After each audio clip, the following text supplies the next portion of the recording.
Hello, everyone. This is Maureen Scanlon, your host of I Never Knew podcast, or Inc. As you know, I am a life coach. And does your life suck? Okay, that's kind of harsh. But do you find that there's things in your life that you need to change, that you're on a hamster wheel or in the cycle of insanity? I'd love to coach you. I would love to help you live your best life now. I'm passionate about helping others and really showing you what life can bring, the most fulfilling and exciting and joyful life. So here's one of my clients letting you know how it has really changed their life for the better. For a session, please contact lifecoachmaureen.com and schedule your date with me today. What's up, my fellow humans? I was often told as a child to enjoy being young. Enjoy being a kid, because as you get older, life is only going to get more complicated. And man, if that is not the truth, let's not sugarcoat it.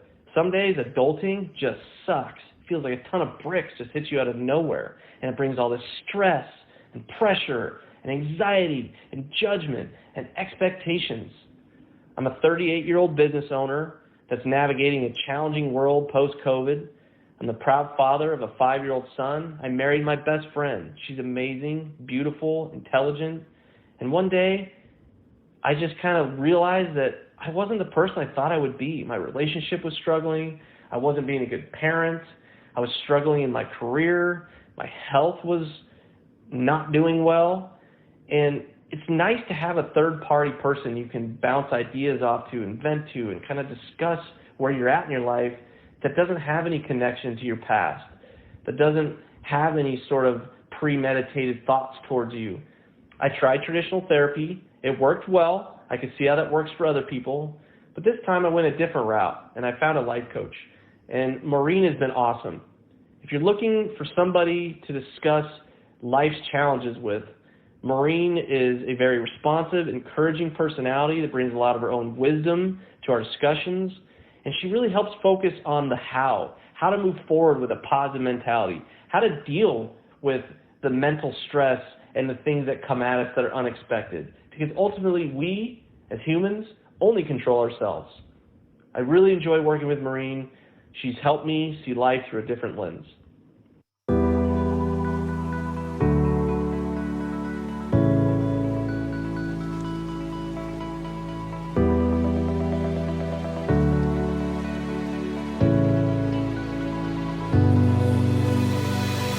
Hello there, and welcome to the I Never Knew podcast, also known as Inc.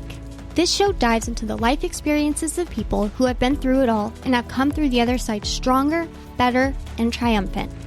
Each story is raw, authentic, and, at times, heartbreaking. One thing joins it all together: the fact that the stories can help the listener learn and grow.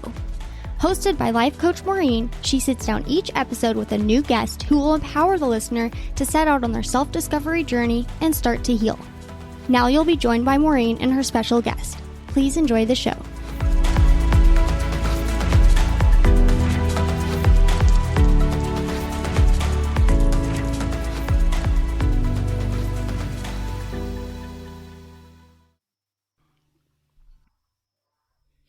Hi, everyone, and welcome to today's episode of I Never Knew Inc., but my dog did podcast.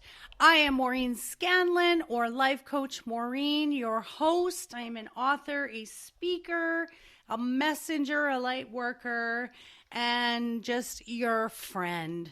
So I'm so glad everybody is here. Thank you all for all of your great reviews. Thank you for tuning in and growing this community.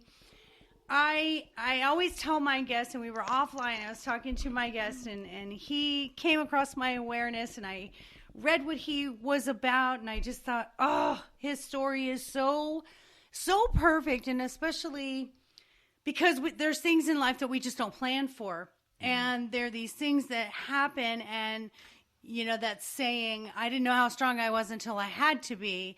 Well, my next guest is a perfect example of this. So I want everyone to welcome Brian, and I hope I'm saying it right. I should have asked you. Plachta? Plachta, like a plaque on the wall. Plachta. Plachta, just like it looks like it's Plachta. So Brian is an author, spiritual director, and workshop leader.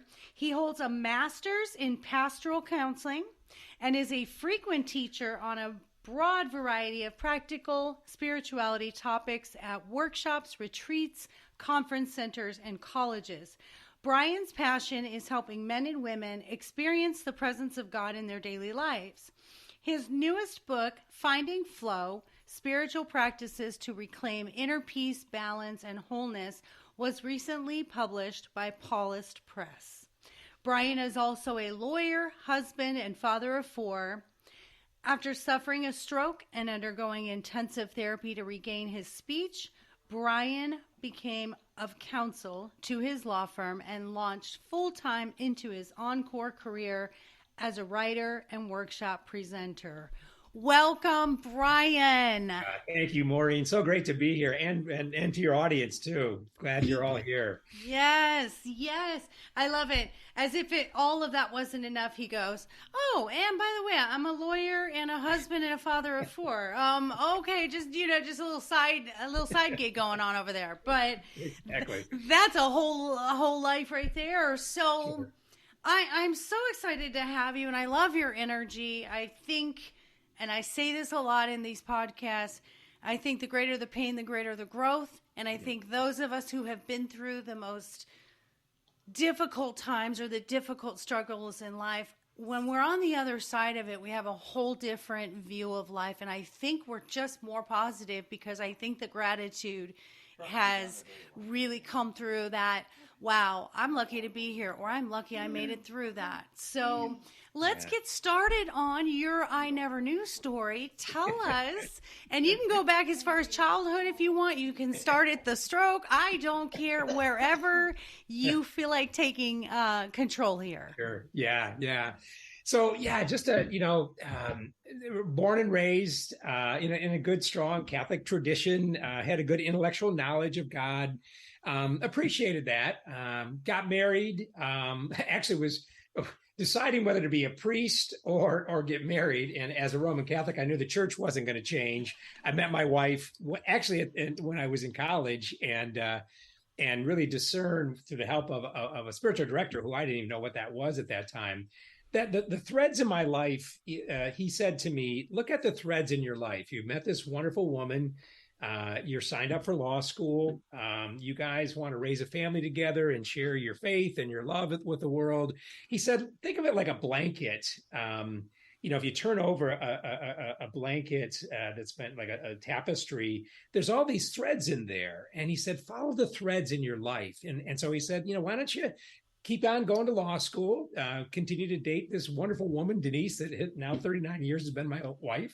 But I want you to go to spiritual direction. And I'm like, what the heck is that? I just got fresh out of college. Like, wow, that sounded really weird, but okay, I'll do that. So I went to law school, and every month I would meet with this gentleman who was a spiritual director, and we just talk about life, basically. Life continued on. I graduated from law school. My wife and I got married, raised, as you mentioned, our 4 children. Had a busy life as a lawyer. And grateful for that. I've been a lawyer for 39 years. But in my 30s, it was like there was something nagging me. There's got to be more to life. And so I stumbled upon a spiritual gifts inventory. There's a free one on my website that people can download and take. And I recognized my gifts were writing, teaching, administration, and encouraging people. And I'm like, okay, 30 years old, busy life. What do I do with these? I kind of looked at where I was using those in my life currently, as doing workshops, teaching people estate planning, encouraging clients, and those things. But it felt empty for some reason. So I read a book called Halftime by Bob Buford. And Bob talked about the fact that in all of our lives, there's 2 seasons. There's the first season of life, which he calls kind of the survival phase, the success phase. Get your job, get your education, decide whether you're going to be single or married or be ordained or something. But that first half is about, just kind of finding success in whatever way. And then he says there's another second season of life that you may have to train for, get more education. And so I thought, okay, I'll go on and become a spiritual director. I went through a 3-year training program for that, began doing spiritual direction with clients, started writing a blog that I've done since 2016. Every Monday it goes out, Simple Wisdom. And then got the master's in pastoral counseling. And I thought, maybe when I'm 65, I'll, retire from the law firm and, then move to that second career. At that time, I was doing about 20% of the kind of the spiritual practice and writing. And I loved doing it. It was very fulfilling, but I needed to pay the bills. Obviously, I needed that tent making job. And so I figured, I can't retire from a law firm. So I continued on as a lawyer about 80% of my time. And then, as you referred to, life all of a sudden hits you with something completely unexpected. So when I was around age 57, I was up at my cottage doing a men's retreat on Friday through Sunday. And Friday night, I just had a couple of beers. It wasn't anything big. We were at a little campfire going, and that was a great night. Us guys are all just kind of talking and settling in. And all of a sudden, I could not communicate. I knew what I wanted to say, but I couldn't get the words out. They were just like gibberish, basically. I'm like, well, this is weird.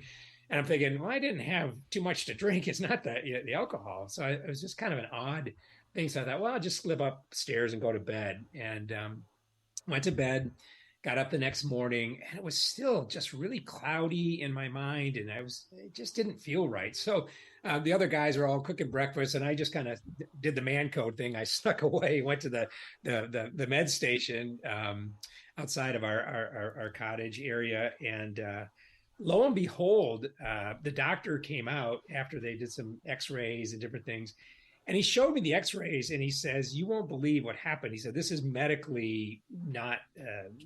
You should be in a wheelchair or dead, quite frankly." And what he showed me was that apparently a couple of weeks before, I'd had a chiropractor adjust my neck, and no big deal. I'd gone to them and appreciated their work. But what he said was, I'm that 1% of people when a chiropractor adjusted my neck, he severed my front carotid artery, and he showed on the doctor showed on the X-ray a complete blockage. So I guess we have 4 carotid arteries, 2 in the front, 2 in the back. This one's completely blocked. And he said, again, you should be dead or in a wheelchair. And he said, what happened, and the X-ray showed that the blood had literally gone from the right side of my brain, the carotid artery over here, crossed over my skull. And he said it was giving me enough blood into my brain that the only thing that was damaged was the speech part of my brain. And I'm like, whoa. But he says, we need to do some other tests. We need to really look at this and see what's going on. So I called my wife, and I was still doing gibberish, and she was teasing. She goes, are you day drinking? She asked. I'm like, no. And finally the nurse grabbed the phone and explained what happened. So my ambulance took me to the hospital in Grand Rapids where I live. And so family comes up, and this is Saturday afternoon and evening, and a bunch of tests scheduled. Family leaves, waiting for test results on Sunday. I'm laying there in bed, and I had this. I can only call it a mystical experience. It was very comforting in the middle of the night, probably about 1 a.m, just laying there, and it was a sense that God was present to me. And so my mom and dad were dead, and they were there too. And we were kind of had this conversation, certainly imaginative one, but not forced. It was just, something. And as I write about in chapter 18 in my book, Finding Flow, I asked God, am I going to die or am I going to go to heaven? And I had this sense that in a very loving way, God kind of said, well, which would you prefer? And I'm like, oh, I get a choice. I said, I kind of pondered that. And I said, well, I'm 57 years old. Life has been good, but for everybody, life has its ups and downs. And, if I can just take a one-way ticket to heaven, that might be kind of easy way out. Hey, let's just go into eternity here, And then I pondered out loud, but I'd miss my wife, my kids, my grandkids that are going to come down the pike. And I feel like I have more to do with life. And he said, so do you want to stay? And I'm like, yeah, but I'm going to need your help, because I knew there was a ton of therapy that I was facing to work through it. And So that night I decided, I guess I'm staying. And I literally laid in bed going, maybe it's time. I was 57. I was planning to move into my second career at 65. And I thought, maybe it's time. It's a God nudge, as I call it, to move into the second half of life. And so I went to my partners the next couple of weeks and said, would you be open to me slowly moving toward up counsel, moving the management of the firm to some of the other attorneys, and really going into the second half. And so in my book, I call it was a stroke of luck. It was one of those moments of like how precious life is, and how, I had been one of the classes. I'm always loving to learn things, and I'd gone to the Richard Rohr Living School for 3 years prior to that, and I learned this concept of order, disorder, reorder. That life is always filled with, we go along and life is normal. It's okay, pretty, ups and downs, but it's kind of normal. But then something happens, a stroke, for example, could be a divorce, an addiction, could be just something simple that we just run into deep depression. And most of us think that disorder is either a midlife crisis or, oh my God, I did something wrong and da da da. But it's actually an invitation to push through the disorder, to move and learn something new. And so it was funny because I had this concept that I'd learned, intellectually. And as I laid there in bed in the hospital bed, I was like, oh, you're going to teach me to practice this, aren't you, God? It's like, it's not just a theory, it's a real way of inner growth. And so I pushed through to say, okay, I'll do the therapy. There was 6 months of, they said, basically it was like, the speech therapist said, it was as if somebody had taken all the information in your brain on little scraps of paper and threw it down a staircase, and it's all just scattered all over the place there. And now your brain, your neural pathways have to relearn how to reorganize that, how to filter out the distraction of just background noise. And so we went through, it was like the toughest period of speech therapy. This, like, my brain's like, I can't do this. But fortunately, pretty much got back on track where I, can communicate. I get ahead of myself at times when I speak. But it led me into really being thankful that I think what happened was a miracle, where this blood that went over here, I really saw it as, okay, it was an invitation to grow.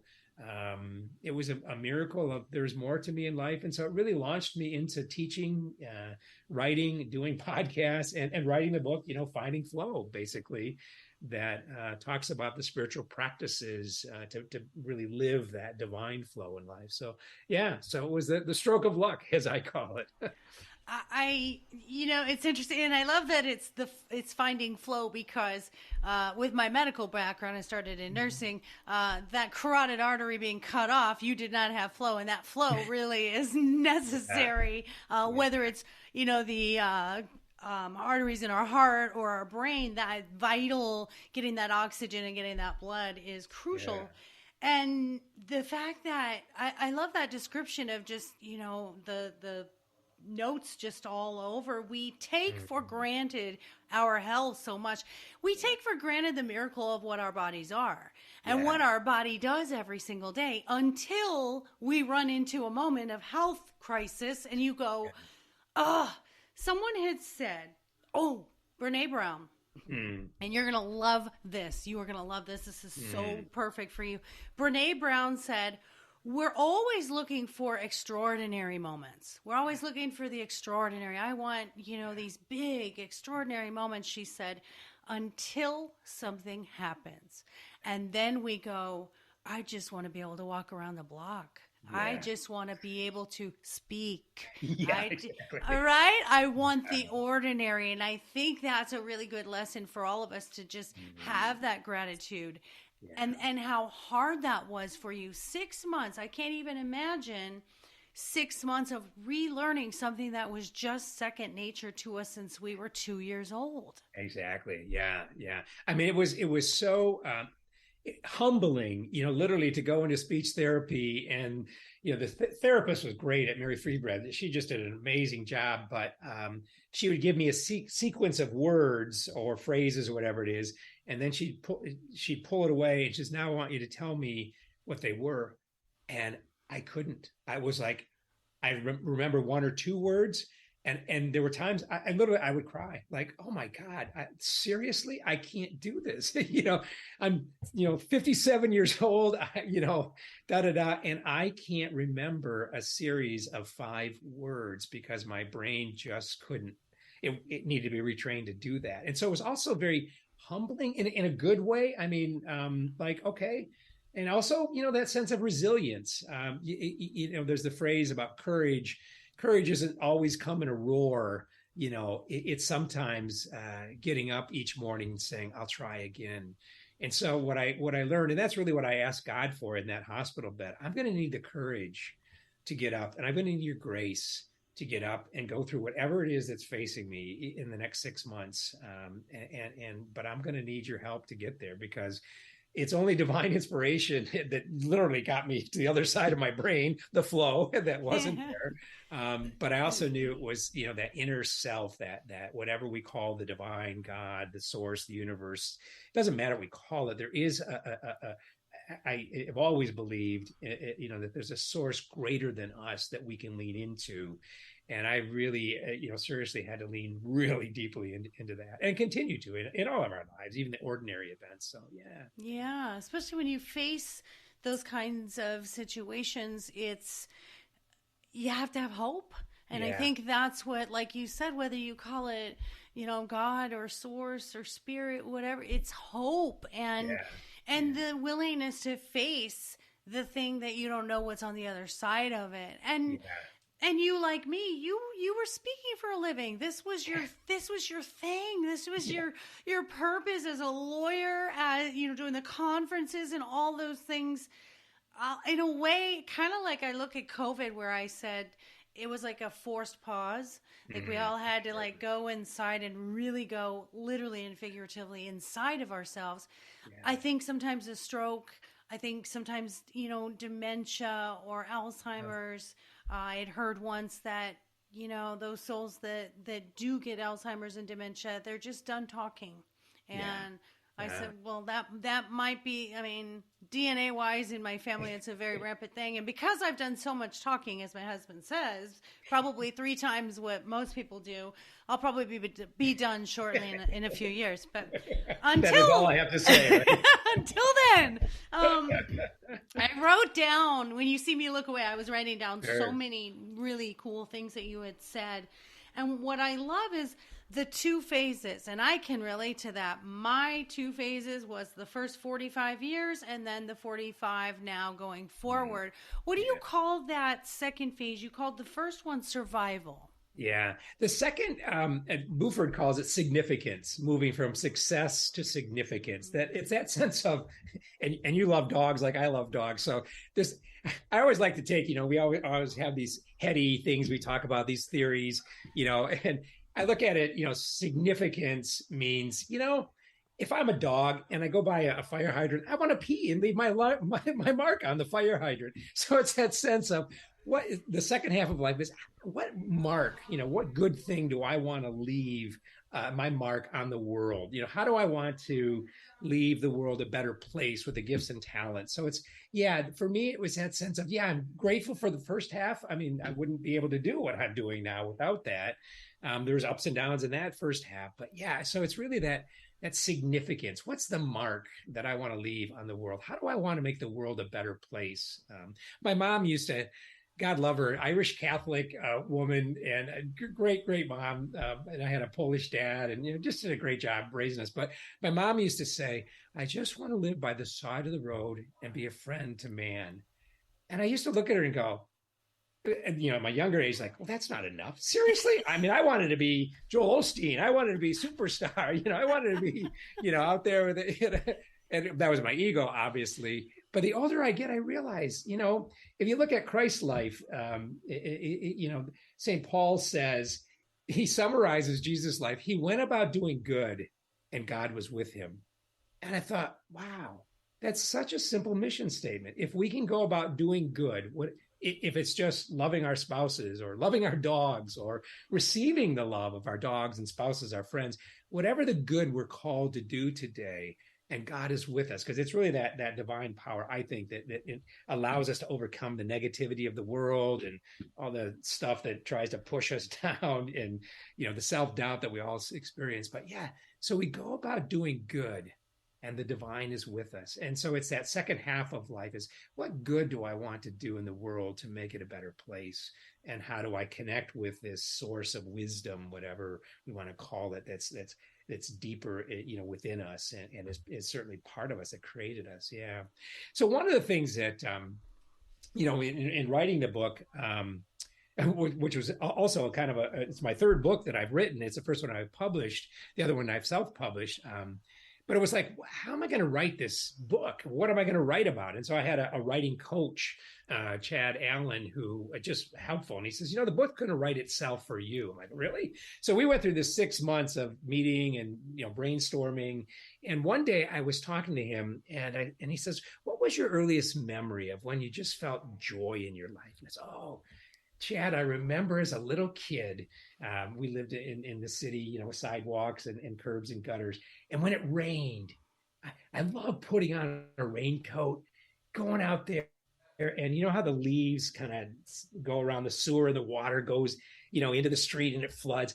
I'd love to take a stick and just, let the water flow. Like, I love watching this experience. And Chad goes, that's it. It's that flow. And then he said, how do you put, because there's a lot of books about flow, like, there's a Japanese guy that wrote about the psychological aspects of flow. And they're wonderful things, like if you're a writer or an athlete, or just if you're doing your work and you're in that flow psychologically, it feels really great, when you're doing extreme sports and stuff like that. And so there's a lot of stuff about psychological aspect of flow. But there really isn't anything out there that I saw about divine flow. How do we flow mind, body, and spirit? A lot of the stuff is about mind and body, but it doesn't have the spiritual piece. And so what I did was I went back to what I had learned in my spiritual direction 3-year course when I was in my early 30s. We had to write a rule of life, a mission statement. That was going to govern how we would live. And so what I did was I looked back at all the wisdom teachers that we were studying from all faith traditions, Thich Nhat Hanh, Buddha, Jesus, Muhammad, and the current ones, Thomas Merton, Henry Nouwen, Brené Brown. What are the 4 things in their lives that really allowed them to live this deeper, richer life? And so what the book is about is really what I learned was these four quadrants or lifestyle practices. And so you can call it QSCS. So QSCS. So the first is quiet time. Each one of them took some time, at least 20 minutes a day or more, just to get away from the world and its distractions, find a quiet place every day, hopefully the same place, and just connect with your inner self and God as you understand God, just to take that time. So the quiet time becomes the most important piece of getting away from the noise and distractions of our crazy, chaotic world to really, connect with yourself and the divine. The second is spiritual reading, reading the books of people that are a little further than us on the spiritual journey so we can gain their wisdom. There's always something more to learn in life. I always talk about the fact that, when we were in grade school, we took math class, Math 101. Well, we didn't just keep taking Math 101 and stay with the same math teacher. We moved to the next level. And the spiritual life is the same thing. We always want to be, who's my teacher? What am I learning from this person through spiritual reading? And so we can kind of chew on it and let it kind of integrate itself into our lives as we study or read it. The second is community, or the third is community. Who do we surround ourselves with that help us to grow? I look at looking at my stroke. I mean, that speech therapist was part of my community right then. My spouse was, my best friend Ralph was, my spiritual director that I've had for 25 years. I leaned into him, to help me. Okay, where is God in this? Because the depression hits in, like, oh my God, my body is screwed up, and they decided they weren't going to open the carotid artery. It was just going to stay blocked because otherwise they're fearful it would cause a ton of mini strokes and stuff. So it's like, oh great, I have this body now that's imperfect. So my spiritual director helped me work through that. So who do we surround ourselves with in our community that helps us grow and nudges us to grow? And also part of that community, who might I need to move out of my inner circle of trust, as I call it, because there can be toxic people in our lives. And we try to be loving and kind and, oh, they're going to change. But sometimes in that inner circle of trust, in that community box, we have to say, no, this person, I need to lovingly not just spend much time with them anymore. And the last one is spiritual gifts, learning what are our spiritual gifts by taking a spiritual gifts inventory, perhaps. And how am I using them in this season of life? As a lawyer, I was writing, I was teaching, I was encouraging others. Yeah, I was using my gifts. I was using my administration, and that was good. But I knew that there was a second calling, something I didn't know. It was kind of mysterious, didn't know what it was, what it looked like. But now I'm using those gifts in a new and different way. So knowing what those gifts are, they kind of become an inner compass. So that's what the book is organized around, just some simple stories and the teachers that taught me those along the way. I also recognize what my thing keeps falling here. I also recognize that, I think there's two halves in life, not only in terms of the seasons of life, but, for me, I had this intellectual experience of God. My parents set a good foundation. Was great that, I believed in God. But we get to this point in my 30s, or at least I did, and many of us do that I meet with as a spiritual mentor, that we can't think our way to God. And it just gets frustrating. And I think the second half is, I want to experience God. I want some practical tools so that it's not just this intellectual and I'm stuck in my mind thing. I want to experience God. And that was the second half for me through, I went to Dominican Center where I was trained as spiritual director, and they do a lot of experiential stuff. It's like, you mean really? I can hear God's voice. I can talk to God. I can find inner guidance and wisdom. I can develop this relationship that's experiential. And so I think that's the other thing that I tried to do. And with my website too, is some practical tools that we can use, like the spiritual gifts inventory. Like on my website, there's the inner circle of trust exercise you can do. There's different ways we might pray. So there's 3 or 4 downloads that are free for people to say, how am I invited to grow? And how can I use these tools to really sharpen my relationship with myself? Develop that understanding of who am I, and also that relationship with God, if that makes any sense. So that's just, my wife says, I walk around in the clouds reading all this cool stuff. And then she's like, but what are you really saying? So she helps me say, how do I put it in street language that anyone, myself included, can understand? How do we bring spirituality down into something that becomes very real, very practical? And I think it's through the spiritual tools and practices. Yeah. I would agree. And the thing that I've noticed in my journey is, the less I stayed in my mind and got more in my heart, the more I learned and the more I was open to. And I think a lot of that first half is letting go of the beliefs of others and letting go of that my mother was Irish Catholic, my father was atheist, so you can only imagine what was really good about my upbringing is that there was no religion or spiritualism, and I know that sounds a little bit crazy. You're like, you need to have something, but it left me open to whatever I needed to do. And the journey I took spiritually was mine to take, and it was not influenced, but I coach a lot of people getting out of different religions like LDS and such. And it imprinted so much on their belief system that there's a guilt if they don't believe that anymore, or they don't go to the church, or they don't follow the beliefs of others. And especially if you're married to maybe a spouse who's still in the church. And so I think a lot of that spiritual journey that you're talking about, this evolution, is the older we get, we want to leave a legacy. And I am so using the fire hydrant analogy, just so you know that you're going to hear it in every single podcast and speech I will do, because your dog is your teacher, right? Our teacher, exactly. Because listeners, if anybody knows me, and for Brian to throw that analogy out with the doggies is perfect for me. But I always say my goal is to think about what I want said at my funeral. What do I want said at my funeral? We go through life hustling for cars and houses and money and bank accounts and all success. But what do I want said at my funeral? All I want said is that she made a difference in my life. Yeah. She did something that changed me forever, or she said something that got me through a hard time. Yeah. And I have to throw this out there. My journey, my grandparents were like second parents, and they were very, very nurturing, where my home life was not very nurturing. Okay. My parents were more service than anything else. So there were not a lot of words, not a lot of affection, but service. We were we had the things we needed physically. Sure. My grandparents were the nurturing ones, and they worked at a church, a Lutheran church. And so, of course, my early stuff, going to Vacation Bible School, was, going at this church where my grandparents were the caretakers, and I thought it was the coolest thing.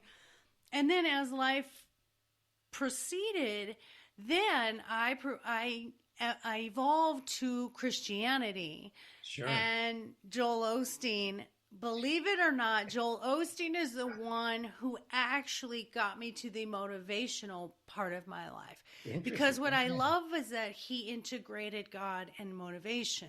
And I actually met him. He was here when he wrote his first book, Your Best Life.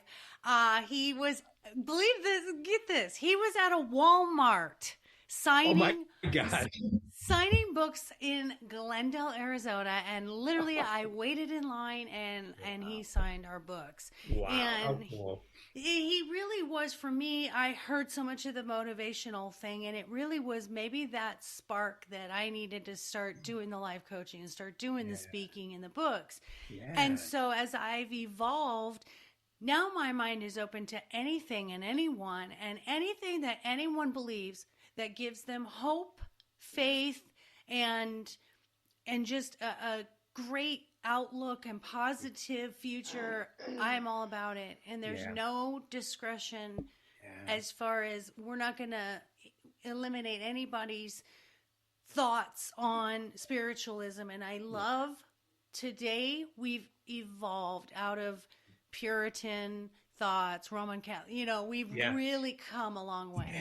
I really believe what has impacted me is that there are universal truths, and we use different language and terms and faith traditions, and they're all good. I mean, my buddy Ralph is raised Roman Catholic, Russian Orthodox, so and he's spiritual but not religious.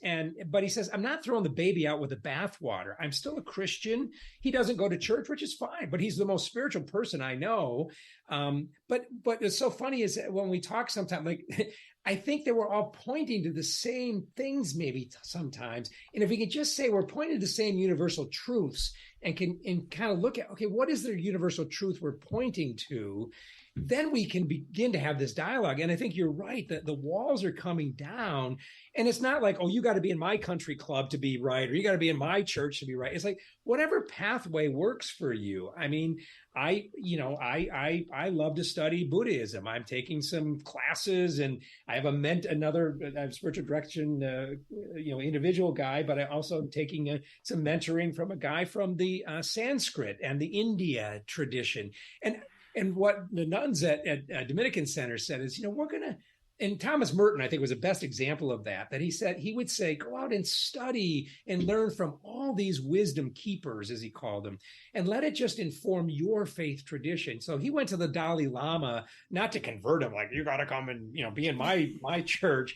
He went to the Dalai Lama to learn and become friends. And it really, as Merton said, it reinforced my understanding of who I am and who the divine, who God is. And it helped the Dalai Lama. And when Merton died, the Dalai Lama gave this amazing speech of, Thomas Merton was my friend because he lived what he taught, and we both learned from each other. And I think if we can drop the semantics and stop trying to put everybody in each other's club and beat each other over, and just have the conversation, that there is a universal truth. And we can, my buddy Ralph, short story, I was have to make things practical. So I met Ralph.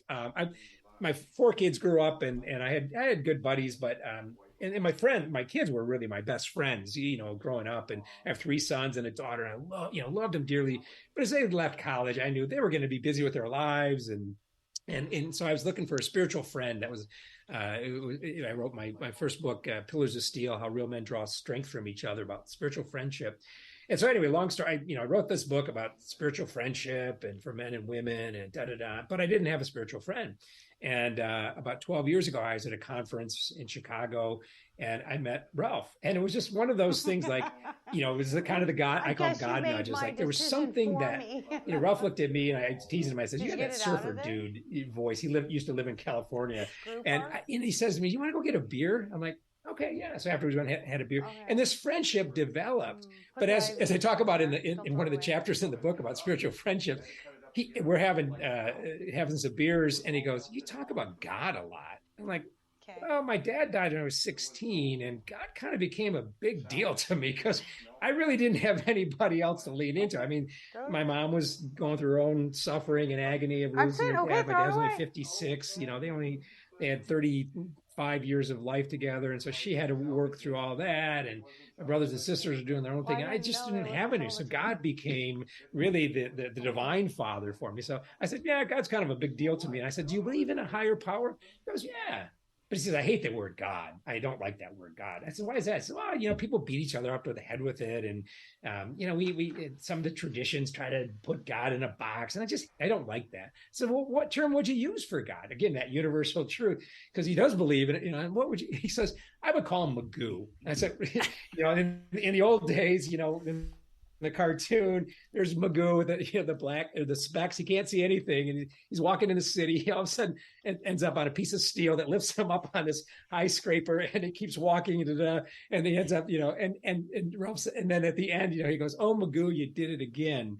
And Ralph says, when the steel beams in my life align, even when it's mysterious, I look up at God and I go, "Oh, Magoo, you did it again." And that was that point. I was like, yeah, let's just call God Magoo, like whatever works for you. And so many times, our friend, and ultimately he ended up moving to Grand Rapids where I live, and that's a whole another story that I talk about in the book. But it's like when something really serendipity happens, like it does in life for us, we'll just go, "Oh, Magoo, you did it again." So that point is there are universal truths, and like Ralph said, I don't want to throw the baby out with the bathwater. I'm not going to reject what I learned from my faith traditions. I'm just going to allow it to deepen who I am and my understanding. So if going, like for me, I still go to church. I like the sacraments. I like receiving the Eucharist. It deepens my understanding of who I am. It's a way of thanking God. But is it enough? No, I need to experience God. So I went back to the old practice of meditation, contemplation. The Eastern tradition teaches us so much. And so that has become a deeper way, another way that deepens my relationship with myself and God, if that makes any sense. But yeah. Yeah, I love that there's so many different ways now. We used to traditionally every Sunday morning, you get to put on your finest and you go sit in a pew. And, right. And you're right. We've expanded our willingness to see God everywhere, or to see, and call him, whatever works for you. And at the end of the podcast, I ask a question, and my answer to the question when I'll ask you is that we're all saying the same thing. Yeah. We are, whether you're coming from Hindu, Buddhist, Catholic, even agnostic, if you're not sure, you still see things, you still feel things, you have intuition. And what we're all saying is, I just want a good life. I want a happy life. I want to do good. I want to be good. I want to feel good. I want to be kind. I want to help my fellow man. Yeah. I think and maybe that's, pretty Pollyanna of me, but and to simplify that so simply in that concept, but I think it is. I think it is that simple. It's, let's just be good. Don't hurt animals. Don't hurt other people. Don't, be jealous, envious, self-centered. Like, we're all saying the same thing. And how we say it, we shouldn't be exclusive. We should be inclusive of everyone and open-minded. And can we have dialogue around that? What I get frustrated is cancel culture, where we can't even have meaningful dialogue. My wife and I will say something, and she'll go, "Well, I don't agree with that." And we'll go, what are we really saying? And like you said, ultimately, as we dialogue about it, oh, you're using this term, I'm using this term, but we're pointing to the same thing and we learn from each other. And I think, this cancel culture we're living in is just poisonous because it's like, I'm right and you're wrong and shut the heck up. It's like, no, can't we just have dialogue and learn from each other? There's a concept called Parker Palmer wrote a book called The Promise of Paradox. And he talks about the fact that all of life, you can take everything in your life and there's this the one side and the other side, the both and of it, and there's always a third force that arises. So if you think of the sun and the moon, there's the sun. We need the sun, for gosh sakes. We need the energy of the sun. But if the sun was 24/7, we're like, hey, turn the lights off, for God's sake, I can't go to sleep. So we also have the moon, basically, and the moon, and that gentle tension between the sun and the moon creates balance, so that ultimately the tides flow in the oceans, and everything in your life. Parker Palmer says, if we can hold the two, the tension of the opposites and name them, then we can say, okay, what's the third force, the promise of paradox, that grace, if you want to call it, that arises, the wisdom as I hold these two. So I look at, again, the stroke was something I could call very bad. It's like, oh my God, that really sucked. I was angry at God. I'd be honest with you. I was like, what the heck are you doing? Yeah. So there was the stroke, which was a bad thing, but there was also the sense of the miracle that happened. So how do I hold those two and say, okay, what is this experience in life as I hold this tension, this holy tension? What's this teaching me? Oh, be grateful. Oh, you're being nudged to move to the second half of life. Oh, you are going to need courage. You are going to, have to double up and do some, some spiritual direction and a therapist. So if we hold those two opposites, the both and, I like to call it, Richard Rohr calls it non-dual consciousness, which is a cool term. We spent a whole semester studying that. It's like, okay, but that throws me right back into my head. I like the hard stuff, like you said, the head singing the heart. So if I hold the both and of these things and can name them, then I can ask, the divine, the wisdom, whatever it is, what's this? How is life teaching me to integrate these two? And so that conversation, I think, is so important, the dialogue, because we can learn from each other. Yeah. Yeah. And I don't think we want to go through life without the contrast. I don't think we want to go through life only knowing happy. How would I couldn't be as happy if I didn't know sadness, right? I would only know happy, and then happy could be mundane because I never knew the other side of that, like you were saying. And life, obviously the buzzword is balance, but really it's moderation and balance in everything. Sure. I've noticed the people that are in my awareness now, and like yourself, who come on to the podcast because there's been this momentous thing in life that sort of changed the whole trajectory of their path. Sure. There's people in life. My husband, for instance, he's an engineer. He didn't really, he fell into it. He just said, yeah, I'm going to be an engineer. Yeah. Graduated high school, went to college at the engineering and mine school in South Dakota. And he's been an engineer his whole life. Like, he never really doubted his purpose. And for me, I had to go through all of that stuff. I had no idea what my purpose was. I was in a corporate job for 26 years, started in the medical field, in nursing, and then went into the financial side of it. And I did not like my job. I'm going to go as far as, and I don't like hate. I don't like to say the word hate, but I hated it. It made me sick to my stomach every day to have to do that job. When I started the coaching business 4 years ago, I was still doing the corporate job because the limiting belief was I need this paycheck. Like, again, like, I don't know if I could do this. Like you, same thing. Like, do I retire from my law career? Right. I heard me and you. Yeah. And then I realized if I don't believe in the business and the purpose 100%, then I'm never going to get the type of clients and people in the existence that do appreciate what I'm doing. Exactly. But I know for me, as as a lot of people say, you knew you had to do something. When you were younger, I always felt there was something bigger for me out there. Yeah. But going through all of the problems in my life until finally that soul journey of being alone, then I knew the purpose. It was like that gratitude for the pain to say, if I didn't go through all of that, I would never be that good sitting in front of someone today. Yeah. So I found that once you had your stroke, it was like a no-brainer at that point. You're literally, no pun intended, but yeah, exactly. but you knew after that life was too short. And I think some of us kind of have to get one of those, I should have had a 2x4. Yeah. I had a V8 moment where it was in front of us all along, but without, and I used to say this in my Christianity days, sometimes God rocks the boat and sometimes he flips it over. And, exactly. I think your stroke was a flip over, and I know my repetitive abusive relationships that I had allowed, those finally, it just flipped it for me. What do you think of that?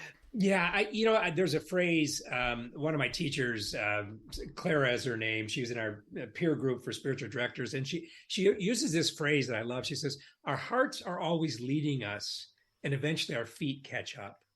And so it's like you were saying, you know that you know that you know there's something drawing you, inviting you, and we push it away. I didn't know I was a writer. I would journal for years, just by myself in journals. And I started, and I had, again, how people come along in our lives, come and go. There was a guy, Jake, came into my life, 12, 13, 15 years ago. And he just read some of my chicken scratching. He actually worked for Zondervan's at that point.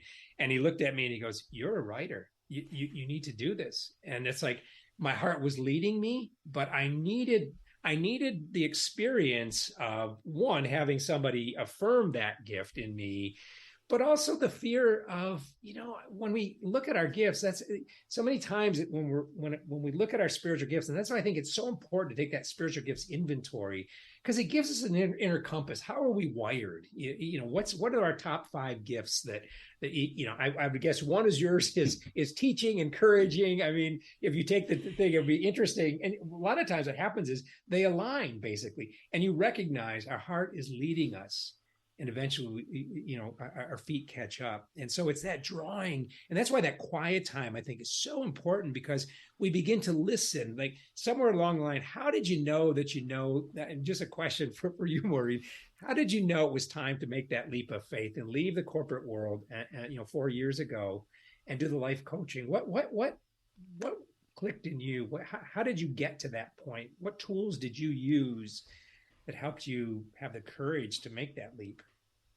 Well, I can tell you, my husband was a big part of it. When I met my husband, he was just so encouraging, and I'd never had that from a partner before. And all the fears and triggers that I had still had from these abusive relationships, he was so kind and gentle with it. And he had said to me for a year, did you quit your job yet? Did you quit your job yet? Did you quit your job yet? He would check me. He was my accountability partner. And ironically, sometimes it happens this way. I just got on a phone call with a stranger or someone from LinkedIn, said, hey, let's have a conversation. I guess she was a business coach, and I love making connections and talking. And I picked it up, and she said, well, what are you up to? And I said, well, I have this life coaching business, but, I work this corporate job. And she said, why? And I said, well, I was like, 401ks and medical, medical and bills. Yeah. And I was starting to have that mindset with the job. Instead of seeing it so negative, I'd say, well, it's funding my dream. But then it was time to let go and live the dream. And she said, Maureen, you can't have one foot on the brake and one on the gas and go anywhere. Wow. And it was that moment, that day, I happened to be having a performance review with my bosses, which I'd never gotten the reviews that I thought I had deserved. And this year it was the best review I had ever had. And it was really anticlimactic. And I said to them that day, after getting off the phone with this lady, I said, yeah, that's great, guys. I appreciate it, but this is going to be my last one because I'm retiring. Wow. It was just an instantaneous, intuitive, today's the day. You needed this stranger, this person that was brought across your path. That's why I never take for granted anyone who is coming across my path, who's in my life, even for a moment in a grocery store to have a conversation, even, it doesn't matter. Anyone who's coming across my path, they're put there for a reason. We've contracted to make a difference in each other's lives, whether I'm teaching or I'm learning. Everyone matters in my life. So as we wrap up, here's my big question that I always ask. You are marching downtown in Grand Rapids, and there's all these people behind you, and you're carrying a banner.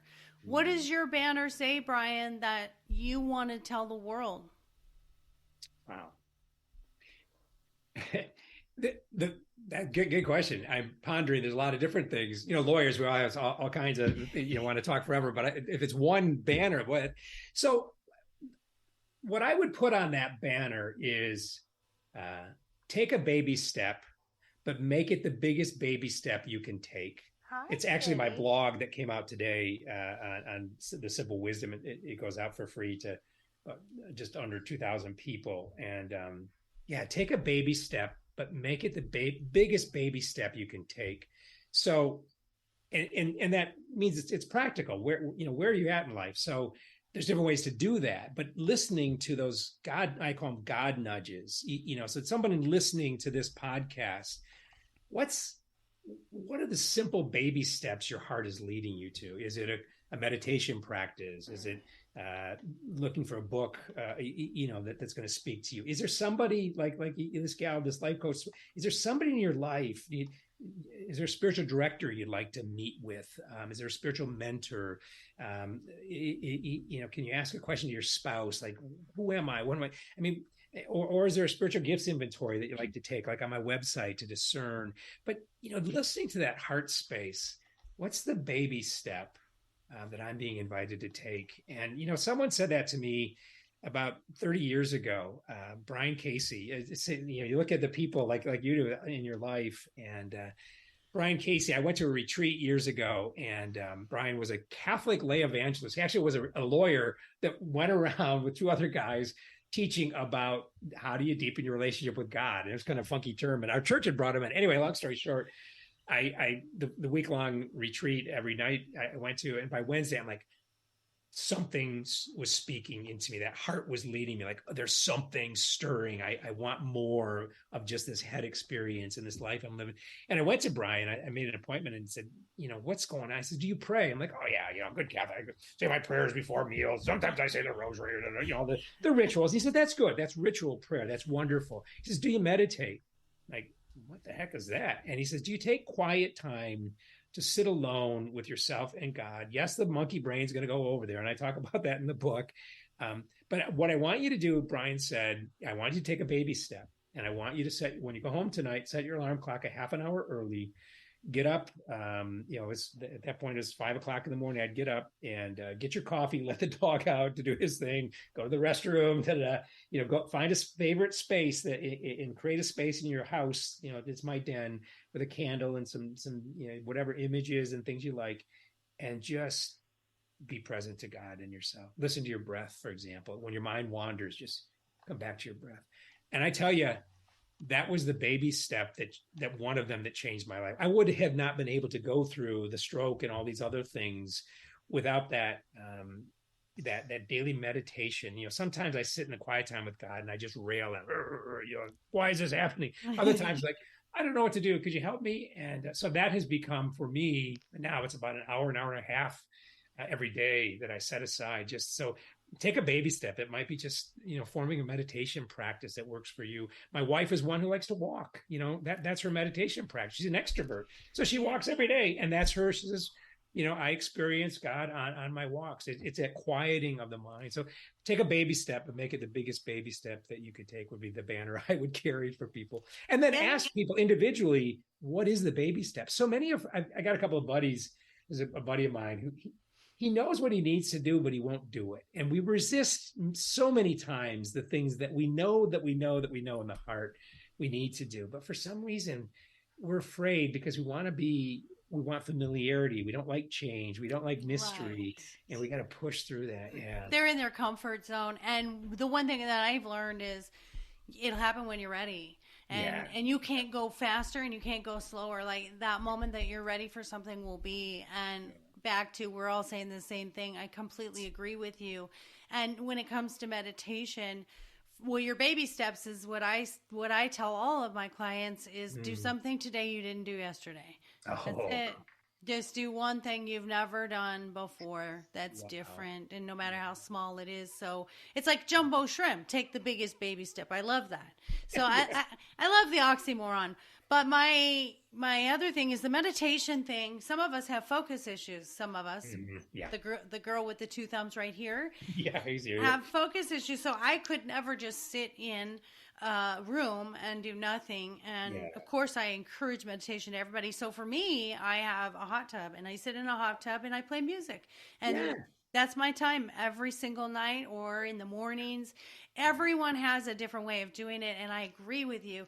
Just have that alone time. You got to have alone time. And if you're with a partner, couple time, and you got to have family time. And that alone time is for you to connect to you, because you come alone and you leave alone. And that dash is really important. You got to have some alone time in the dash too. So I thank you so much, Brian, for being here. Guys, you can sign up for Brian's weekly email at brianplachta.com, and I have that. I'll have that on his episode, and it's Brian, BRIAN,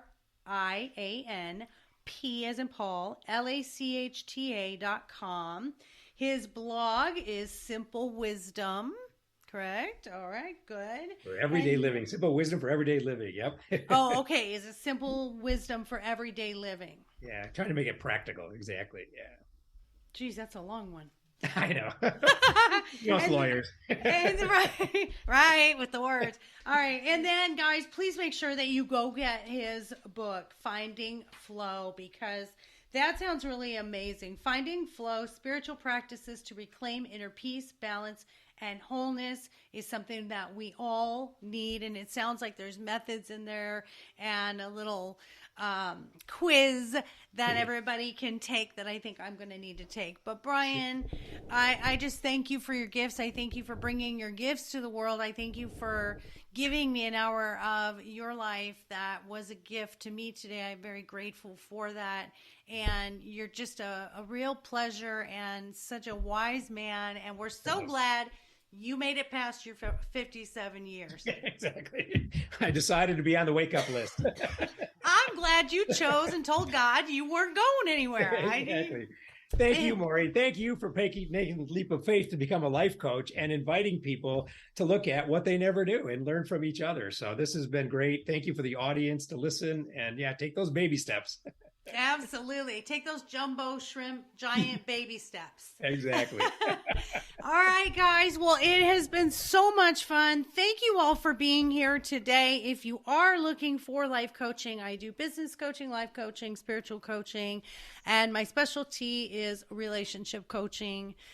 And I'm at lifecoachmaureen.com. I'm trying to think in my brain what all am I missing here.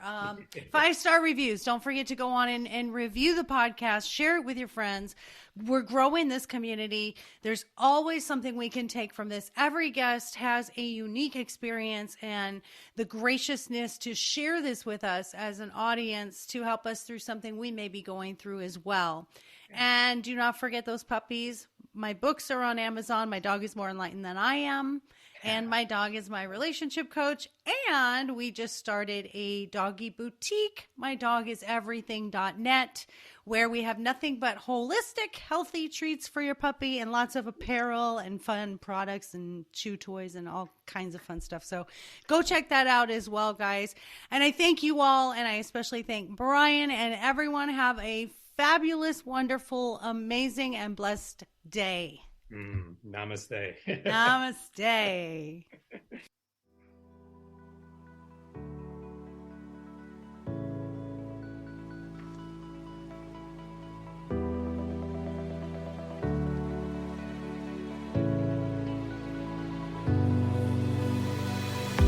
Thank you for tuning in to the I Never Knew podcast.